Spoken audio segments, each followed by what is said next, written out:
अभी कुछ दिनों पहले मेरे पास एक स्टूडेंट आया था कि उसने मुझे बोला कि मैं CFP करूँ कि CFA करूँ। हाँ, ये बहुत क्वेरीज हाँ, यस। तो मैंने उसका पहले बैकग्राउंड चेक किया, तो मुझे पता चला कि उसके जो पेरेंट्स है they are already working as mutual fund distributor, they are having good AUM। तो मैंने उसको बोला कि you do CFP first, understand the business by working with them, and then you do CFA and develop your business in a corporate one. NISM certification के अंदर इतने सारे exams हैं, तो पहले तो कि कौन सा सर्टिफिकेशन करना चाहिए? कॉलेज का स्टूडेंट है फॉर एग्जाम्पल, कि अगर आपको डेरिवेटिव्स के सेगमेंट में जाना है तो ये 4 सर्टिफिकेट्स आप ले लो, equity derivatives, commodity derivatives, currency derivatives and interest rate derivatives. लेकिन आपको एक प्रॉपर इक्विटी रिसर्च एनालिस्ट बनना है तो NISM का रिसर्च एनालिस्ट का एक एग्जाम होता है, वो आप एग्जाम दे सकते हो। NISM NCFA में क्या difference? Actually both are the platforms, but NISM is under the SEBI and NCFM is related with NAC. तो बहुत सारे लोग अभी कौन सा प्रेफर कर रहे हैं, NISM के NCFA? डिपेंड्स आपको करना क्या है। अगर मुझे टेक्निकल एनालिस्ट बनना है तो I have to go for NCFM, क्योंकि वहाँ पे मुझे वो एग्जामिनेशन है। और अगर मुझे रिसर्च एनालिस्ट बनना है तो I have to go to NISM. And what is the difference between CWM and CFP?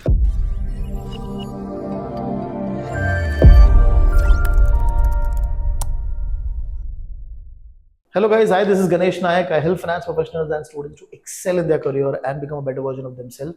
And I also help students preparing for competitive exams in finance like CFA, FRM and SCR. And as a part of that, I am talking to a variety of people, getting different perspective about career and bringing it to you. And today I have with me Jitendra sir. He has a vast teaching experience and he has taught NISM certification exams, CFP and CWM. And today's conversation is going to be more about what is teacher's perspective and what is the student's perspective. Okay, so Jitendra sir, first of all, thank you very much join करने के लिए.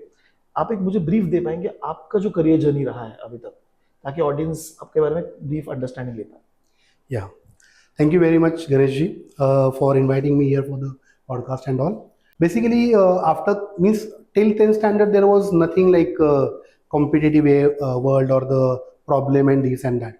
Actual problems are started from 10th standard onwards. Okay. I scored good marks in my 10th standard and I was interested to go for engineering and all. But reality is different and our dreams are different. Right.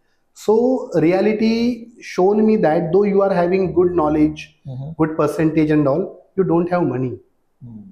So you are not going to do what you want to do. Right. And from there I had started working full day and I started night college. Means my journey started from night college. 11th and 12th. 11, 12, FY, SY, TY.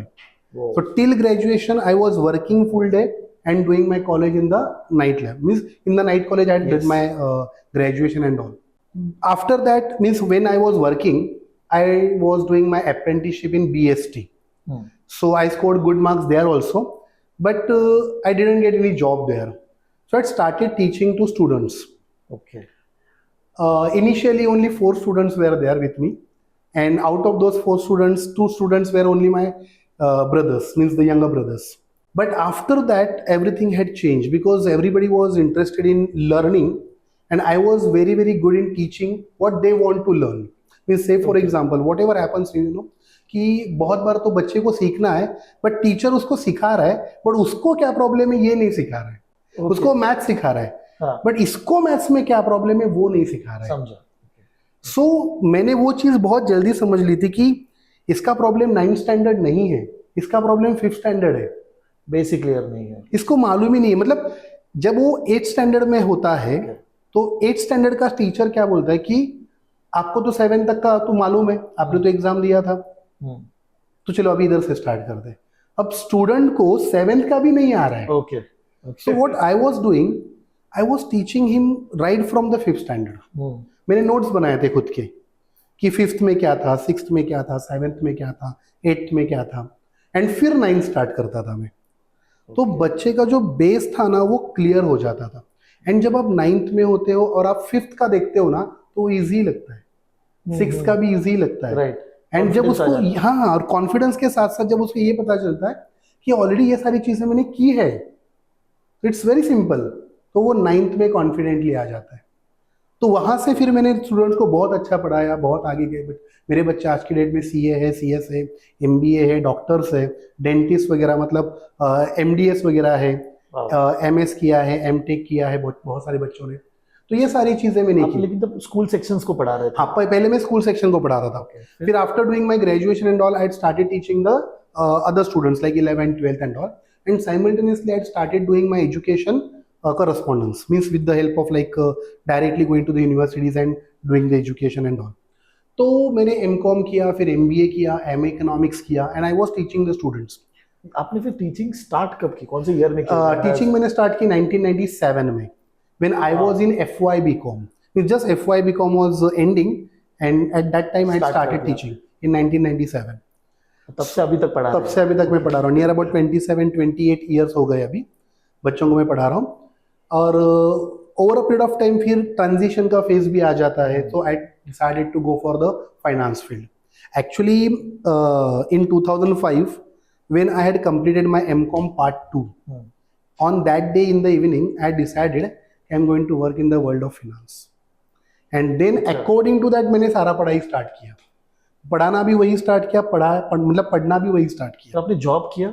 Job नहीं किया मैंने job मैं थोड़ा technical side में था BST में, तो मैंने गोदरेज में थोड़ा सा जॉब किया था 3 महीने, और उसके बाद मैंने जॉब नहीं किया कहीं पे। Teaching only, teaching my own classes where there, I was just teaching the students and all. तो मैंने जॉब वगैरह कभी ज़्यादा किया नहीं है। तो टीचिंग में मुझे एक सबसे बड़ा एडवांटेज क्या लगा कि I am having the power of changing the society.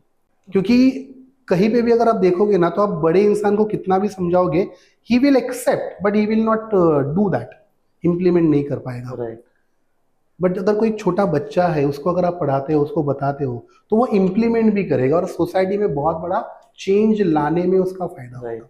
Career, आप किसी का करियर भी Yes. बना रहे हो, राइट। और उसको उस चीजों की समझ भी होती है, वो हमें एज अ टीचर देखता है ना, तो वो हमें फॉलो भी करता है। उसकी भी इच्छा होती है कि यस मैं भी ऐसे बनूंगा, मैं भी ऐसे करूंगा, तो हम बहुत बड़ा चेंज सोसाइटी में ला सकते हैं। एंड दैट्स वाई आज भी मैं टीचिंग को छोड़ता नहीं हूँ। मैं थोड़ा सा पढ़ाता हूँ, बट पढ़ाना मैंने कभी छोड़ा नहीं, क्योंकि मुझे मालूम है कि वो ऐसा प्लेटफॉर्म है which is having the power to change the society. फिर आप जो ग्लोबल सर्टिफिकेशंस है, जैसे प्रोफेशनल कोर्सेज है, NISM हो गया, CFP, उस तरफ कब पहुंचे? 2019 में आई ज्वाइन वन इंस्टीट्यूट, जहाँ पे वो सेशंस लेते थे, बताते थे related about finance and related with the career and all. तो वहाँ से मुझे पता चला कि अगर मुझे इस फील्ड में एक्सेल करना है, then I have to go for CFP। So I started doing the preparation of CFP, but then Corona hit, and then also I didn't stop. But 4-5 months were there like कि nothing was going on, online examinations भी नहीं हो रहे, कुछ नहीं हो रहे। तो मैंने उस समय बहुत पढ़ाई किया, उस टाइम को मैंने पूरा यूटिलाइज किया। मैंने उस टाइम पे किसी भी OTT प्लेटफॉर्म पे कुछ नहीं देखा। ऐसे भी मुझे बाकी की चीज़ों का कोई शौक तो है नहीं, तो फिर मैंने वो सारी चीज़ें भी नहीं, तो मेरा पूरा टाइम जो मुझे इतने सालों से कभी टाइम नहीं मिला, वो टाइम मुझे उस वक्त मिला। तो फिर मैंने CFP कवर किया, उसके बाद मैंने रिसर्च एनालिस्ट किया, टेक्निकल एनालिस्ट किया, फिर मैंने कैपिटल मार्केट डीलर्स मॉड्यूल किया NCFM का, फिर मैंने उसके बाद 10A 10B किया NISM का। और ऐसे करते करते करते मैं आगे बढ़ा। फिर मुझे पता चला कि अगर आपको PMS में काम करना है, तो you should be having PMS। तो मैंने वो 21A जो होता है PMS का, वो भी सर्टिफिकेशन मैंने कर लिया। उसके बाद डेरिवेटिव्स में तो मुझे पहले से बहुत इंटरेस्ट था, तो फिर मैंने इक्विटी डेरिवेटिव्स का एग्जाम दे दिया, वो क्लियर किया। ये सब कोरोना के टाइम पे ही, कोरोना के आजू बाजू, मतलब 2021 22 उस समय में। हाँ, और फिर मैंने कॉमन डेरिवेटिव्स भी कर लिया। कॉमन डेरिवेटिव्स तो उसमें तो सब आ जाता है, फिर वो भी मैंने किया। देन फिर मैंने सोचा कि CWM को भी क्यों छोड़े, तो फिर मैंने वो CWM भी स्टार्ट किया। तो एक्चुअली जब मैं CFP कर रहा था, तब भी मुझे बताया गया था कि आपके पास ट्रिपल पोस्ट ग्रेजुएशन है, you are having good experience of teaching in this field only, so you are having direct entry in the final. लेकिन मैंने बोला no, if I am going to do something in any field, then I have to go from root. तो I had given all the levels. Even in CWM also I was able to or eligible for the second level directly. तो वहाँ पे भी मैंने वैसे नहीं किया। I had given first level, then उसका project, then second level उसका project, and I had completed my CWM. Okay. So this is something like that. Then I got the opportunity in 2021 itself, teaching students of CFP. So I started teaching them. So till today, near about 65 students are there who had completely done the CFP and all. Wow. And there are many others also who had completed 1 or 2 or 3 modules. and they had not completed the CFP, but they are on the way of way doing of it. completing it. Okay. Yes. Now for the audience, जैसे एक NISM certification के अंदर इतने सारे exams हैं, तो पहले तो कि कौन सा सर्टिफिकेशन करना चाहिए? कॉलेज का स्टूडेंट है फॉर एग्जांपल, एक्चुअली ये इजीएस्ट कौन क्वेश्चन सा है जो वो खत्म कर सकता है हाँ, पहले? ये क्वेश्चन ना बहुत इंपॉर्टेंट है। अभी ना अगर आप NISM के सारे कोर्सेज देखेंगे ना, तो उसमें ऐसा नहीं है कि ये फर्स्ट है, ये सेकंड है, ये थर्ड है, ऐसा कुछ नहीं राइट, है। हाँ. आपको क्या ज्यादा अच्छा लगता है? Say for example, if you are interested in derivatives, then you can go for equity derivatives, currency derivatives, commodity derivatives, and interest rate derivatives. Even you can go for the combined examination 13, NISM 13 examination, which is related with the combined derivatives. आप वो दे सकते हो। अगर कोई person है who is interested to do a registered investment advisory, then he can go for 10A 10B. एक आप ना इसको जरा स्टेप बाय स्टेप बताइएगा। हाँ. फॉर एग्जांपल, हाँ, जितने भी आपने अभी सर्टिफिकेशंस बताए कि ये सर्टिफिकेशन करने से आप इस रास्ते फील्ड पे में जा सकते हैं। सकते हो। ये आप थोड़ा मुझे हाँ, मतलब अगर जैसे मैंने अभी बताया कि अगर आपको डेरिवेटिव्स के सेगमेंट में जाना है तो ये 4 सर्टिफिकेट्स आप ले लो, equity derivatives, commodity derivatives, currency derivatives and interest rate derivatives. तो आपको मतलब उसका पहला फायदा तो ये होता है कि इतना सब रीड करने के बाद, पढ़ाई करने के बाद आपका कॉन्फिडेंस लेवल, नॉलेज लेवल बढ़ जाता है, and then you will be getting the entry directly in that field. Then 2 type से आप एंट्री ले सकते हैं। तो आप खुद का बिजनेस स्टार्ट करो, या आप जो ऑलरेडी कोई बिजनेस कर रहे हैं उसके साथ ज्वाइन हो जाओ and you start working there. अभी समझो कोई पर्सन ऐसा है कि उसको सिर्फ एक सेगमेंट में काम करना है, जैसे कि से for example he is focusing on only on the retired people, तो रिटायरमेंट के बेसिस पे एक मॉड्यूल है NISM में, आप सिर्फ उतना कर सकते हो। समझो कोई ऐसा है कि वो बोलता है कि मुझे कुछ बेचना नहीं है, मुझे एडवाइस करना है, तो वो एडवाइजरी में जा सकता है, और एडवाइजरी में जाने के लिए उसको RIA करना पड़ता है, रजिस्टर्ड इन्वेस्टमेंट एडवाइजर बनना पड़ता है। And for that reason you have to complete 2 examinations, 10A 10B। This is the same certification कि आप स्टॉक का अगर रिकमेंडेशन देते हो तो आपको करना नहीं, वो हाँ, मतलब आप एडवाइजरी में you are studying that particular client, उसका रिस्क प्रोफाइल आप देखते हो, अच्छा। उसके गोल्स क्या है, उसका ड्यूरेशन क्या है गोल्स का, उसका रिस्क एपेटाइट क्या है, उनका इनकम क्या है, एक्सपेंसेस क्या है, उनके पास कितना टाइम शेड्यूल है या कितना टाइम ड्यूरेशन बाकी है। अकॉर्डिंग टू दैट आप उनको गाइड करते हो कि आपको क्या करना पड़ेगा, ओके, कहाँ से इन्वेस्टमेंट करना पड़ेगा, कहाँ पे आपको आपका इमरजेंसी फंड कैसे तैयार करना पड़ेगा, आपको आपका स्टेट प्लान कैसे करना पड़ेगा, ट्रस्ट बनाना है, विल बनाना है, आपके डिफरेंट गोल्स है। सबसे पहला तो रिटायरमेंट गोल है, क्योंकि रिटायरमेंट तो आने ही वाला है। बच्चों का एजुकेशन है, बच्चों का मैरिज है, वेकेशन है, या फिर कुछ हमारे ऐसे भी गोल्स होते हैं कि मुझे एक फार्म हाउस लेना है, एक बड़ा कार लेना है। तो ये सारी चीजों को अचीव कैसे किया जाए वो आपको पूरा एडवाइस करता है registered investment adviser. This is 10A and 10B। 10A and 10B। Okay, उसके अलावा समझो अभी आपको PMS में काम करना है, एंड PMS में आपको डिस्ट्रीब्यूटर बनना है, तो उसमें 21A का एग्जाम होता है, portfolio management services distributor examination. But आप बोलते हो कि मुझे उसमें रिसर्च में भी जाना है PMS में, तो PMS 21B होता है जो मैनेजर से रिलेटेड होता है। तो थोड़ा बहुत आप रिसर्च वगैरह में वो उतर सकते हैं, only in PMS। Only in PMS। लेकिन आपको एक प्रॉपर इक्विटी रिसर्च एनालिस्ट बनना है, तो NISM का रिसर्च एनालिस्ट का एक एग्जाम होता है, वो आप एग्जाम दे सकते हो, एंड फिर उसके अंदर आप एक्सेल कर सकते हो। अभी कोई आज के डेट में लोग होते हैं कि वो बोलते हैं कि मुझे ट्रेडिंग करना है। अगर आपको ट्रेडिंग करना है तो NCFM का टेक्निकल एनालिस्ट का कोर्स होता है, आप वो कोर्स कर सकते हो। मतलब वो एग्जामिनेशन सर्टिफिकेशन लेने के बाद 2 ऑप्शंस आपके पास अवेलेबल है, एक तो आप खुद का बिजनेस करो या फिर आप किसी ट्रेडिंग फर्म में ज्वाइन कर लो। जो आजकल लोग कैंडल स्टिक्स वो सब देख के यस, उसका पूरा नॉलेज आपको उसमें मिलता है, मतलब मैक्सिमम चीजें आपको वहां पे पता चलती है। ओके, हाँ, बट मेरा वहां पे एक एडवाइस रहेगा, एक कोई भी एग्जाम आप क्लियर करो, बट एग्जाम क्लियर करने के लिए मत करो, आप स्टडी करके एग्जाम क्लियर करो। बिकॉज व्हाट हैपेंस कि NISM हो या NCFM हो, they are giving you the workbook, there are many people they are just not reading that, they are just going for question answer mock test and all, and they are solving it and they are getting passed. But वहां पे क्या होगा कि you will be getting the certificate but you will not be able to work because you don't have knowledge. तो आपको पहले read करना है, mock test is good, but आपको रीड करना है, कम से कम 3 से 5 बार आप रीड करो, उसे समझो, उसमें बहुत सारी चीजें होती है, रेगुलेशन पॉइंट ऑफ व्यू होता है। सबसे इंपॉर्टेंट पॉइंट तो ये होता है कि when you are working in any field there are 2 criteria basically, एक individual criteria which is related with yourself, and the another is related with the client. If you are a knowledgeable person, then you will be able to do the justice with both, with yourself as well and the client. Okay. क्योंकि client को तो कुछ मालूम नहीं है ना, तो आपको ही उनको गाइड करना है. Right. एंड अगर वो नॉलेज आपके पास होगा अच्छा, तो आप खुद को भी अच्छी तरीके से डेवलप कर सकते हो. Right. तो इसके लिए आपको पहले पढ़ाई करना जरूरी. रीड करो 3 to 5 टाइम्स, रीड करो. Don't go for by hearting and all, just read it. तो आपका बहुत फायदा होगा.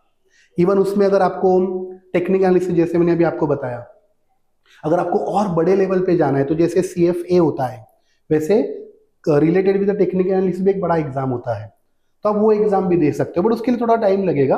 क्यों टाइम लगेगा? क्योंकि आप डायरेक्टली उधर जाओगे तो थोड़ा सा प्रॉब्लम हो सकता है. Right. तो थोड़ा आप एक्सपीरियंस ले लो, काम करो और फिर जा सकते हो वहां पे. Okay. इवन अगर आपको समझो इक्विटी में काम करना है, बट आपको एज अ डिस्ट्रीब्यूटर काम करना है, तो एक एग्जामिनेशन होता है जो डिस्ट्रीब्यूशन से रिलेटेड होता म्यूचुअल फंड है. डिस्ट्रीब्यूटर. नहीं, not mutual fund, equity related अच्छा. डीलर्स मॉड्यूल होता है वो equity NCFM dealer, हाँ, yes, yes. इक्विटी. यहाँ पे एक हाँ. सॉरी सर, ये NISM for audience, NISM NCFM में क्या difference? Actually, both are the platforms, but NISM is under the SEBI and NCFM is related with NAC. Exam same है दोनों के? दोनों के एग्जाम सेम, मतलब टाइप स्ट्रक्चर सेम ही होता है, सिर्फ बॉडी अलग है. यहाँ पे NISM है, यहाँ पे NCFM है. There are many courses are in NISM, there are many courses in the NCFM as well. बहुत बार ऐसे होते हैं कि कुछ कोर्सेस आपको सिर्फ NISM में ही मिलेंगे. जैसे कि मुझे रिसर्च एनालिस्ट करना था तो मैंने NISM में से किया, बट मुझे टेक्निकल एनालिस्ट करना था तो मुझे NCFM में जाना पड़ा. तो बहुत सारे लोग अभी कौन सा प्रेफर कर रहे हैं, NISM के NCFM? डिपेंड्स आपको करना क्या है. अगर मुझे टेक्निकल एनालिस्ट बनना है तो I have to go for NCFM, क्योंकि वहां पे मुझे वो एग्जामिनेशन है नहीं. और अगर मुझे रिसर्च एनालिस्ट बनना है तो I have to go to NISM. तो वहां से मुझे मैं कर सकता हूँ. इवन ज्यादा सर्टिफिकेशन NISM में है? NISM में है, बिकॉज NCFM में भी है. NISM के ही नाम ज्यादा सुनता हूँ हाँ, बाहर जब लोग बात कर रहे हैं. एक्चुअली NISM बना ही उस पॉइंट ऑफ व्यू से कि एक्चुअली NISM बनने का पहला रीजन तो यह है कि इन्वेस्टर को आप अच्छा गाइड कर सको. Right. और इन्वेस्टर को आप अच्छा गाइड तभी कर सकोगे when you are knowledgeable. But how can we decide कि यू आर नॉलेजेबल और not? Then this exam is there. If you are clearing this exam means you are having good knowledge, you will be able to take care of your client properly. इसलिए वो examinations है. अब आपने CFP भी पढ़ा है, खुद भी किया है, तो CFP होता क्या है, किस तरीके से वो क्लाइंट को हेल्प करता है, एक अगर आप एक ओवरव्यू दे सकते हो तो. Basically CFP is certified financial planner. इसका जो ऑर्गेनाइजिंग बॉडी है वो FPSB है, financial planning standard board USA. अब जब whenever we are talking about CFP, it is a professional course. And it is giving you the, first of all, now it is giving you the ethical side. It is showing you the ethics, like how you have to handle your client first. Okay. Means you should not sell anything for earning commission. You have to sell anything for helping the client to achieve his goal.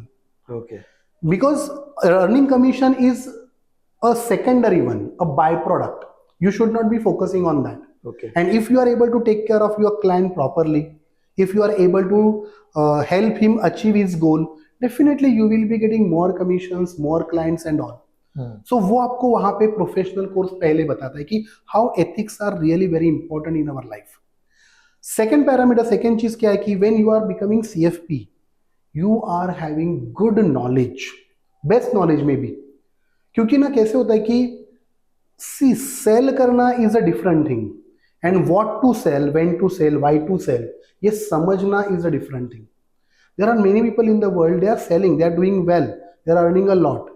But is it useful for the person to whom you are selling it? वो आपको ये CFP बताता है.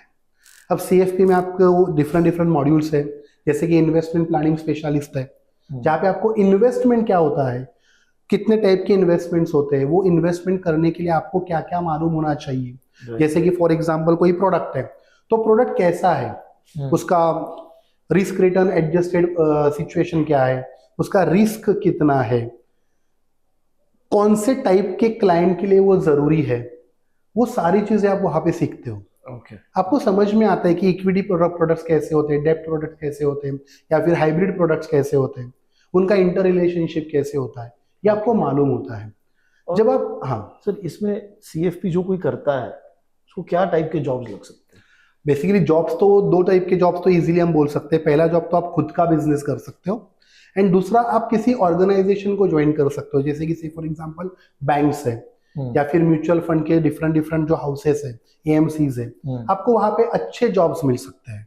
मतलब if you are a knowledgeable person you can do wonders in this field. And सबसे important point तो यहाँ पे ये है कि you are helping somebody become wealthy.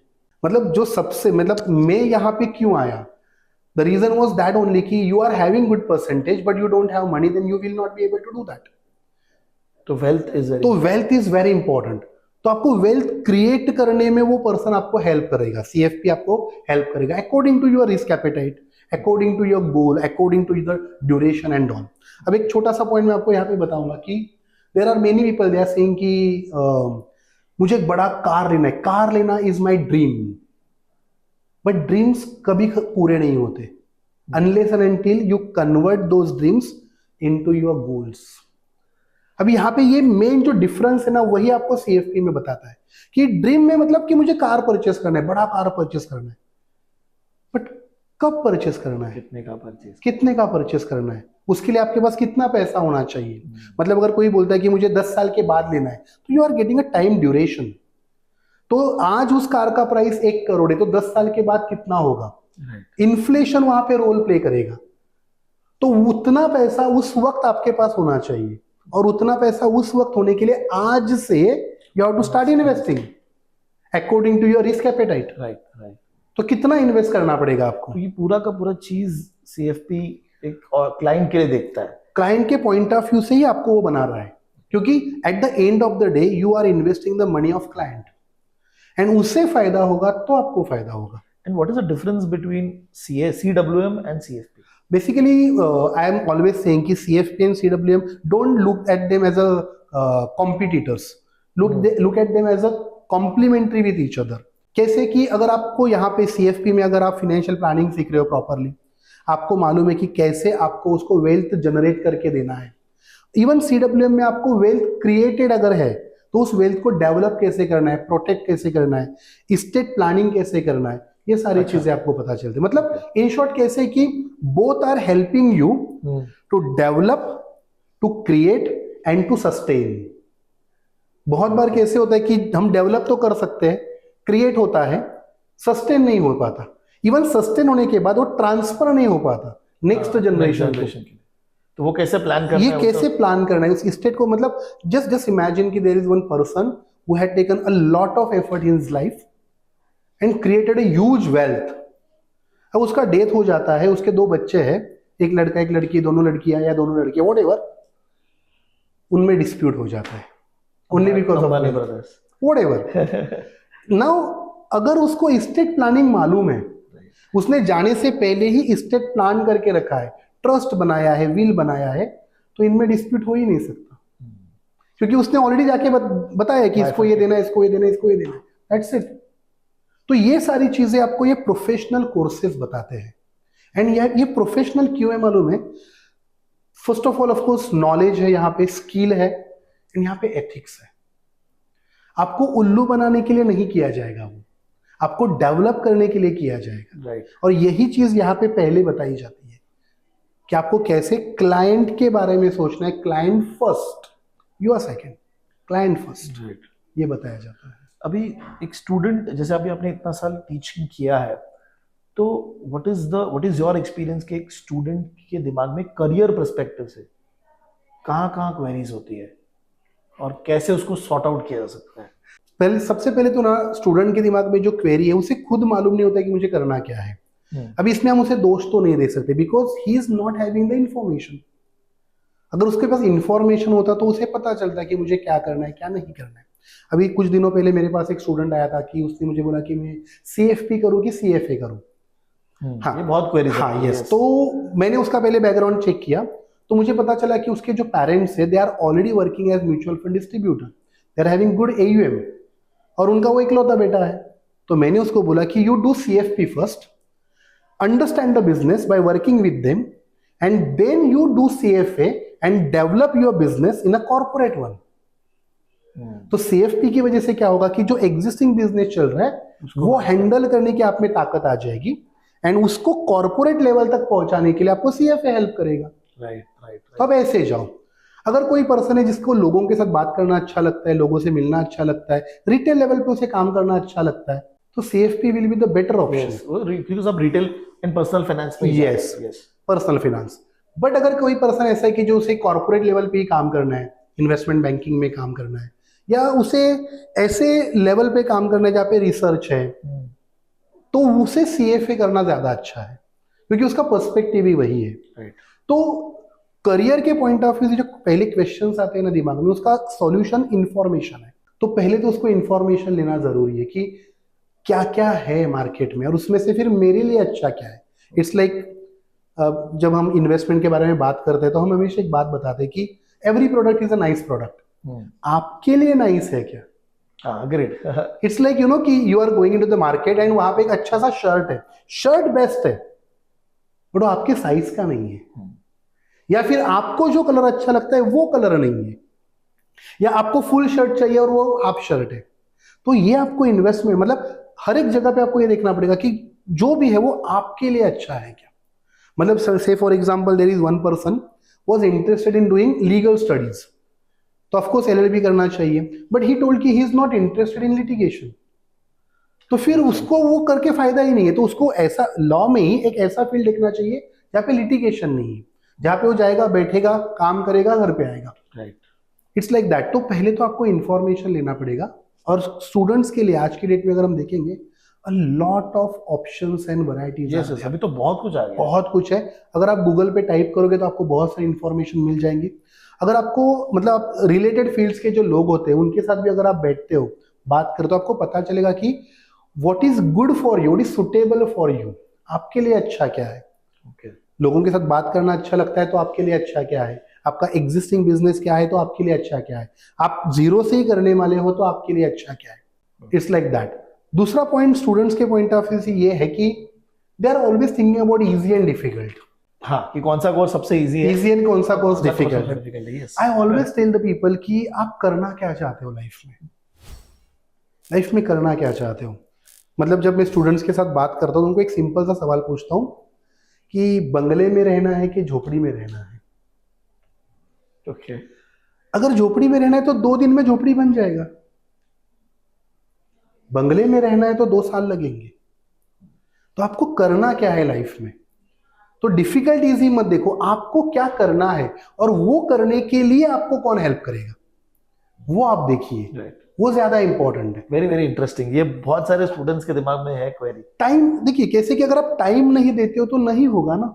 अभी जैसे कि फॉर एग्जाम्पल रोज हम घर पे खाना बनाते हैं तो उसके लिए समझो 1 आवर लगता है, बट जब त्योहार होता है तो 4 घंटे लगते हैं, क्योंकि त्योहार का खाना अलग होता है। तो इट टेक्स टाइम और वो डिलीशियस होता है, वो अलग होता है, वो रोज नहीं बनता है। तो कोर्सेस में भी ऐसा ही है कि आप क्या चाहते हो। बिकॉज ये मैंने आपको क्यों पूछा ना, बहुत सारे स्टूडेंट्स का ये भी होता है कि मैं, बिकॉज मेरा फ्रेंड एक कोर्स कर रहा है मैं भी ये करना चाहता हूँ। वो तो सबसे गलत चीज है। ऐसे आते हैं हम हाँ, स्टूडेंट। गलत इसलिए है कि आपका फ्रेंड जैसा है वैसे आप हो क्या। अभी से फॉर एग्जांपल मेरे फ्रेंड को IPS करना है, UPSC देके, तो मुझे मैं भी IPS करता हूं, बट आपका फ्रेंड उतना स्ट्रांग है मेंटली एंड फिजिकली, आप हो क्या। शायद आप IAS के लिए बेस्ट हो, शायद आप IRS के लिए बेस्ट हो, राइट, शायद आप teacher as a teacher best हो, व्हाटएवर, बट ये देखना बहुत जरूरी है कि आपके लिए अच्छा क्या है। मतलब अभी कैसे होता है कि कोई पर्सन ऐसा होता है कि आप उसको कुछ भी पहनाओ उस पे ऊपर वो जचता है। रीजन हाइट बॉडी कलर ये नहीं है, रीजन ये है कि he is able to carry that confidently. जैसे कि अभी वो रणवीर सिंह है, आप उसको कुछ भी पहनाओ कितना कॉन्फिडेंटली उसे कैरी कर रहा है वो। बट दूसरा कोई पर्सन है having good physique, height and colour and everything, but he is not confident, right right, तो वो नहीं जचेगा उसको। तो आपको क्या लगता है आपके लिए अच्छा क्या है, आप कहाँ पे कॉन्फिडेंट हो, ये आपको देखना जरूरी है। एक और जो क्वेरी आती है कि कौन सा कोर्स जल्दी खत्म होगा, क्योंकि अगेन जो क्वेरी आपने भी बोला ना कि झोपड़ी और उसका, क्योंकि शायद उनको एक टाइम के बाद नहीं पढ़ना है, अभी वो ऑलरेडी वर्किंग प्रोफेशनल है, उनको टाइम नहीं मिल रहा है, कुछ ऐसा करना है जिससे उनको कुछ ग्रोथ मिल जाए। राइट, इट्स बेसिकली उनको पढ़ना है। सबसे इंपॉर्टेंट ये बात है कि उनको पढ़ना है। अब यहाँ पे ना एक इंपॉर्टेंट पॉइंट उनको खुद को सोचना पड़ेगा कि जो भी वो पढ़ेंगे उससे उनको कितना ग्रोथ मिलेगा. Is he satisfied with that growth? Then it's okay. But अगर वो सेटिस्फाइड नहीं है उस ग्रोथ से तो उनको ज्यादा बड़ा करना पड़ेगा. इसके लिए मैं एक अच्छा सा एग्जाम्पल देता हूँ आपको. मतलब ये रियल लाइफ एग्जाम्पल है, मेरे फ्रेंड का एग्जाम्पल है. उसको एमबीए करना था. अब उसके पास 3 ऑप्शंस थे. एक था सीईटी करो, दूसरा कैट करो, तीसरा जीमैट करो.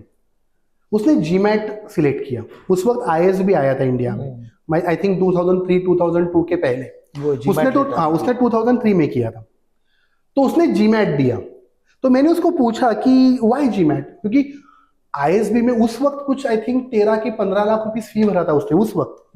तो मैंने उसको पूछा कि वाई जीमैट, वाई आईएसबी. तो उसने मुझे बोला कि जीमैट एंड आईएसबी करने की वजह से मुझे जो एक्सपोजर मिलेगा वो बड़ा एक्सपोजर है, मुझे वो चाहिए, इसलिए मैंने वो किया.